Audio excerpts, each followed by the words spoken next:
Hello everyone, जय भीम। स्वागत है आप सभी का ट्रुथ लिटरेचर में। जैसा कि पिछली वीडियो में हमने देखा था कि आर, द्रविड़ और नाग कौन थे, जिसमें हमने आर्यों के बारे में थोड़ा सा विस्तार में जाना था। हमने देखा था कि आर्य दो प्रकार के ऋग्वेद के अनुसार बताए गए थे, एक अर्थवेदी आर्य, दूसरा ऋग्वेदी आर्य। इस वीडियो में हम जानेंगे नाग कौन थे, क्योंकि इसमें बाबा साहब डॉक्टर अम्बेडकर ने आर्य, नाग और दास के बारे में बहुत ही ज़्यादा बारीकी से या एक अच्छा अध्ययन के तौर पर उन्होंने लिखा है। तो प्लीज़ इस वीडियो को पूरा देखें और इसको लाइक और शेयर जरूर करें अपने दोस्तों के साथ में, ग्रुप्स में, फेसबुक पर, व्हाट्सएप पर, जहाँ भी सोशल मीडिया प्लेटफॉर्म है उस पर शेयर जरूर करें। देखते हैं, इससे भी बड़ी बात, दासों को नागों से पृथक करना है। दास और नाग एक ही हैं। दास नागों का केवल दूसरा नाम है। यह समझना कठिन नहीं है। बाबा साहब अम्बेडकर बोल रहे हैं कि वैदिक वर्णमाला में नागों का ही नाम क्यों पड़ा। तो यहाँ पर बाबा साहब अम्बेडकर बोल रहे हैं कि दास और नाग एक ही हैं, ये पृथक नहीं है। ये क्या है? एक ही हैं, इसका मात्र दूसरा नाम है। दास भारतीय ईरानी शब्द दाहक का संस्कृत तत्सम रूप है। नागों के राजा का नाम दाहक था, इसलिए आर्यों ने नागों के राजा के नाम पर सभी नागों को सामान्य रूप से दास कहना आरंभ किया। अब देखते हैं नाग कौन थे। निसंदेह भी अनार्य थे। वैदिक वर्णमाला को ध्यान से देखने से उसमें एक विसंगति और द्वेष की भावना, दो तरह की संगतियों और विचारधाराओं के बीच उलाह पुह की भावना साफ तौर पर दिखाई देती है। यहाँ पर बोल रहे हैं, ऋग्वेद में हमारा परिचय आर्य देवता इंद्र के शत्रु अहिव्रत सांप देवता से होता है। पीछे चलकर यह सांप देवता नाग नाम से प्रसिद्ध हुआ, किंतु आरंभिक वैदिक वर्णमय में नाग और नाम दृष्टिगोचर नहीं होता है।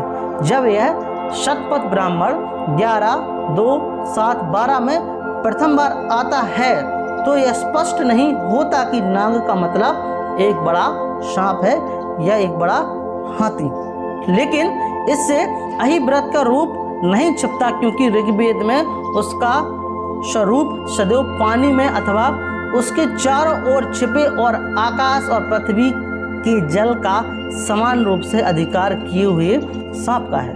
तो यहाँ पर जो शतपथ ब्राह्मण नाम का जो ग्रंथ है, इसमें जो नाग के बारे में बताया, ये क्लियर नहीं है कि सांप है कि हाथी है कि कौन है, लेकिन अहिव्रत का रूप नहीं छिपता और ऋग्वेद में इसका मतलब साफ तौर से दिखाई पड़ता है कि छुपे हुए आकाश और जल के समान रूप से अधिकार लिए हुए सांप है नाग का मतलब। अहिव्रत संबंधी वेद मंत्रों में यह भी स्पष्ट है कि आर्य उनकी पूजा नहीं करते थे। जो अहिव्रत संबंधी ग्रंथ थे उसमें आर्य उनकी पूजा नहीं करते थे, वे उसे आसुरी प्रकृति का एक शक्तिशाली देवता मानते थे जिसे परास्त करना ही इष्ट था। ऋग्वेद में नागों का नाम आने से यह स्पष्ट है कि नाग एक बहुत ही प्राचीन पुरुष थे। यह भी स्मरणीय है कि ना तो नाग आदिवासी थे और ना असभ्य। इतिहास नागों और राजकीय परिवारों के बीच निकट वैवाहिक संबंधों का भी साक्षी है। तो जो राजकीय परिवार थे और नाग थे, वह जो वैवाहिक जो संबंध है उसका साक्ष्य प्रूफ है। कदम्ब नरेश कृष्ण वर्मा का उदाहरण देते हैं और देवनागरी शिलालेख के अनुसार, जो देवनागरी के शिलालेख के अनुसार जो कदम्बल कुल पर नागों से संबंध था, 9वीं शताब्दी के राजकोट के दान पात्र में अश्वत्थामा एक के नाग कन्या के साथ विवाह का उल्लेख है। उन्हीं की संतान स्कंद शिष्य ने पल्लव वंश की स्थापना की थी। ये स्पष्ट तौर से नागों के बारे में बताते हैं। 9वीं शताब्दी के ही एक दूसरे पल्लव शिलालेख के अनुसार, जो 9वीं शताब्दी थी उसके अनुसार, वीरकुर्च पल्लव वंश का राजा था। जो वीरकुर्च था वो पल्लव वंश का राजा था। इसी शिलालेख में उल्लेख है कि उसने एक नाग कन्या से विवाह किया था और उसे राज चिन्ह मिला था। वाकाटक नरेश प्रवेशेन की पुत्री गौतमी पुत्र का भारवी नरेश भागनाव की पुत्री के साथ विवाह करना एक ऐतिहासिक घटना है। इसी प्रकार चंद्रगुप्त द्वितीय का नागकुल की कुबेर नाग नामक कन्या से विवाह हुआ था। तो नाग क्या था, एक वंश टाइप से मान सकते हैं। एक तमिल कवि का कहना है कि कोकीकली, जो कोकीकली नाम से एक प्राचीन चोल नरेश ने एक नाग कन्या से विवाह किया था। तो जो तमिल में आपको पता हो कि चोल साम्राज्य था जो कि फेमस था, उसने भी एक नाग कन्या से विवाह किया था। राजेंद्र चोल को भी अपनी तेजस्वीता के कारण नाग कन्या का पाणी ग्रहण करने का श्रेय दिया जाता है। नाभ शाह शांक चरित्र में परमेश्वर नरेश सिंधुराज, जिसने 10वीं सदी के प्रथम भाग में राज्य किया होगा, और शशि प्रभा नामक नाग कन्या से विवाह का इसे विस्तार और ऐसी यथार्थता से वर्णन किया है कि हमें लगभग ये विश्वास हो जाता है कि इस कथन में कुछ ऐतिहासिक अवश्य जरूर होगी। तो यहाँ बताया है, जो कि हमने देखा था पिछले, कि जो इसका संबंध किससे, व्यवहारिक संबंधों से भी है कि इसमें विवाह भी हुए हैं। 973 से 830 के हर्ष के शिलालेख में हमें आभास मिलता है कि गुबाक प्रथम नागों और कुमारों की सभाओं के में वीर रूप से प्रसिद्ध था। यह नाग विग्रह राज चाहमान से ऊपर की पीढ़ी में छठा था। इससे यह अनुमान लगाया जा सकता है कि वह 9वीं सदी के मध्य में राज करता रहा होगा। उड़ीसा के भवन वंश के शांतिकार के पुत्र के एक शिलालेख से पता चलता है। जो शिलालेख है, जो आर्कियोलॉजी, उससे भी पता चलता है कि उसने नाग परिवार की त्रिभुवन महादेवी से विवाह किया था। शांतिकार का समय 1921वीं ई के आसपास समझना चाहिए। तो नाग लोग थे, ये छोटे मोटे लोग नहीं थे।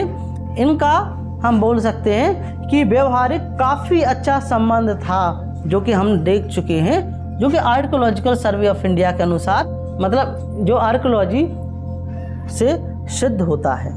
आगे देखते हैं क्या लिखते हैं। नाग संस्कृति विकास की ऊंची अवस्था को प्राप्त थे।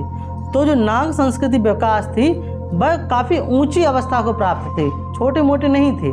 ही इतिहास से प्रकट भी होता है कि वह देश के एक बड़े भूभाग पर राज्य भी करते थे। तो जो नाग लोग थे, नाग और दास, ये छोटे मोटे व्यक्ति नहीं थे, ये देश के बड़े भूभाग पर राज करते थे। यह कहने की आवश्यकता नहीं है कि महाराष्ट्र नागों का ही क्षेत्र है। यहाँ के लोग और यहाँ के राजा नाग ही थे। तो जो महाराष्ट्र के जो नाग हैं वह कौन थे, ये नागों का ही क्षेत्र है, मतलब महारों का, अछूतों का ही क्षेत्र है, छोटे मोटे व्यक्ति नहीं है। स्पष्ट बाबा साहब अम्बेडकर लिख रहे हैं, जो जिससे एक बना है महाराष्ट्र में नागपुर जो फेमस है।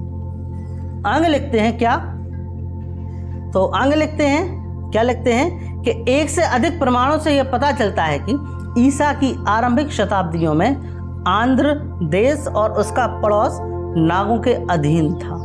तो जो शताब्दी से पहले था वह आंध्र जो देश था, मतलब आंध्र प्रदेश, नागों के अधीन था। सातवाहन और उसके छुतुकुल शासक कर्मी उत्तराधिकारियों का रक्त नाग रक्त ही था, जैसा कि डॉक्टर H.C. राय चौधरी ने निर्देश किया। सातवाहन वंश के पौराणिक प्रतिनिधि शालिहरण को पूनिया शतपुक लीला ने ब्राह्मण और नागों के मेल से उत्पन्न स्वीकार किया है।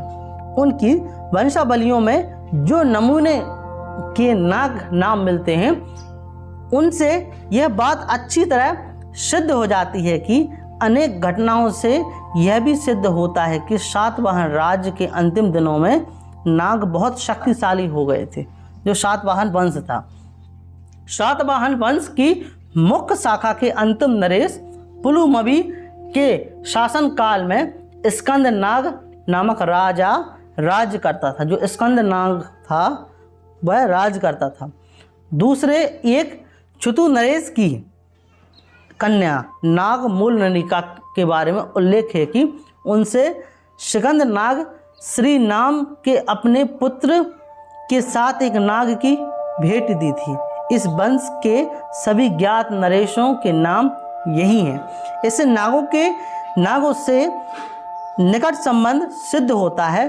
तीसरे सोरेन गोई और राजधानी उगरपुर के नाम से यह बात झलकती है कि यहाँ किसी नाग राजा का अलग से राज्य नहीं था, हम बोल सकते हैं, किंतु उस चिरकाल स्थित प्रदेश में वह नागों का एक उपनिवेश था, हम बोल सकते हैं। तो नाग एक छोटा मोटा वंश नहीं था, ये बहुत बड़ा वंश जो पूरे भारत पर राज किया, हम एक प्रकार से हम बोल सकते हैं अकॉर्डिंग टू दिस बुक। आगे लिखते हैं कि सिंघल और श्याम की बौद्ध अनुश्री से भी हमें यह ज्ञात होता है कि कराची के पास मैजोरिक नाम का एक नाग प्रदेश था। जो कराची जो वर्तमान पाकिस्तान में है, वहाँ भी एक मैजोरिक नाम का एक नाग प्रदेश था जो बौद्ध अनुश्री हैं उसके अनुसार। लिखते हैं तीसरी और चौथी शताब्दी के प्रारंभ में उत्तरी भारत में भी अनेक नाग नरेशों का शासन रहा। जो तीसरी और चौथी जो शताब्दी थी वहाँ पर अनेक नाग नरेशों का शासन रहा। यह बात पुराणों, प्राचीन सिक्कों तथा लेखों से सिद्ध होती है। विदिशा, चंपावती, विदिशा जो कि मध्य प्रदेश में है, चंपावती, पद्मावती, अब इसके बारे में मुझे ज़्यादा इन्फॉर्मेशन नहीं है, और मथुरा जो कि उत्तर प्रदेश का विशेष उल्लेख मिलता है कि उनकी असंधि है। यहाँ यह संभव नहीं है कि हम द्वितीय समूह के सिक्कों के विवाद में पड़े अथवा इन पौराणिक राजाओं के साथ अच्युत गणपति नाग से इलाहाबाद स्तंभ से नाग सेना को मिला सके। प्राचीन भारतीय इतिहास में जितने नागों का उल्लेख है उसमें से चौथी शताब्दी के नाग परिवार सबसे अधिक महत्वपूर्ण और ऐतिहासिक दृष्टि से युक्ति युक्त प्रतीत होते हैं। हमें पता नहीं कि लाहौर मतलब पाकिस्तान की ताम्र मुद्रा के नाग भट्ट और उनके पुत्र महाराज महेश्वर नाग उक्त तीन परिवारों में से किसी एक के थे या स्वयं एक पृथक नाग परिवार था, ये पता नहीं था। लेकिन इन सबसे डॉक्टर सीसी राय चौधरी के निष्कर्ष का समर्थन होता है कि उत्तर भारत में चतुर्थ शताब्दी के कुषाण राज्यों को नागों ने जीत लिया था तो वे लुप्त हो गए। आगे लिखते हैं ये नाग उत्तरायण के विभिन्न प्रदेशों में शासन करते रहे होंगे। कालांतर में उन्हें समुद्रगुप्त की सेनाओं ने परास्त कर दिया था, जो कि स्कंदगुप्त के समय तक हमें एक सर्वनाग अंतवेदों का शात्रप ज्ञात होता है। आसपास विशेष रूप से भरू कक्ष में छठी शताब्दी तक नागों का एक महत्वपूर्ण स्थान रहा था। जो जूनागढ़ का शिलालेख है ये पता चलता है कि जूनागढ़ के शिलालेख में क्या चलता है कि स्कंदगुप्त ने नागों के एक विद्रोह को बुरी तरह दबाया था। जो स्कंदगुप्त था उसने नागों का जो विद्रोह था बुरी तरह दबाया था। 570 ई ने जो टट्टा प्रथम गुर्जन ने नागों को उखाड़ फेंक उन्हें त्रिहुल्लक या भुरुज के द्वारा शासित वनवास माना था। ध्रुवसेन द्वितीय के 645 ई के दान पात्र में प्रभात श्री नाग और दत्तक के नामों का उल्लेख है। अब नवीं सदी पर आ जाएं तो नवीं शताब्दी में नागों ने विशेष रूप से मध्य भारत मतलब जो कि हम आज मध्य प्रदेश हम बोल सकते एक प्रकार से मैं दूसरी बार अपना प्रभुत्व जमाया। 800 ईस्वी में कौशल स्थित श्रीपुर को महाराज तीव्रदेव ने नाग के कबीलों को हराया। इसके कुछ समय बाद बंगाल के शिलालेखों में भी नागों के दो उल्लेख मिलते हैं। क्या है? महामांडलिक ईश्वर घोष के राजगंज के एक लेख से यह घोष नाग परिवार से हमारा परिचय होता है। इसे 11वीं शताब्दी में माना गया है। अब 12वीं शताब्दी की बात करें तो इसके जो हरि वर्मा देव के मंत्री भट्ट देव श्री भुवनेश्वर प्रशस्त्री में भी उनके द्वारा नाग राजाओं के विनाश का उल्लेख है। रामचरितमानस में भी रामपाल द्वारा भाव भूषण कृति मतलब संतति के उत्कल राज्य की विजय का उल्लेख माना गया है। लेकिन यहाँ यह स्पष्ट नहीं है कि वे नाग थे या चंद्र थे, यह स्पष्ट नहीं है। अधिक संभावना यही है कि वे नाग ही थे, क्योंकि वे ही सबसे अधिक प्रसिद्ध थे। अब हम 10वीं सदी की बात करें तो 10वीं से 12वीं शताब्दी में एक सेंद्रक सिंध तथा छिंद्रक परिवार की अलग अलग शाखाएं शनय शनय मध्य भारत, विशेष रूप से बस्तर के विभिन्न प्रदेशों में फैल गई हैं। ये अपने को भोगवती और नागवंशी कहते थे। 10वीं शताब्दी के शिलालेख में जो बौगर और नागोत्तरों का वर्णन है, वे पश्चिम गंग के राजा अरियप्प की ओर से वीर महेंद्र के विरुद्ध लड़े और युद्ध में यश प्राप्त किया। यदि भाव शाशांक चरित्र को प्रमाण माना जाए तो सिंधु राज परमार की रानी का पिता नाग नरेश इसी समय के आसपास नर्मदा के तट पर रत्नावती में राज करता रहा होगा।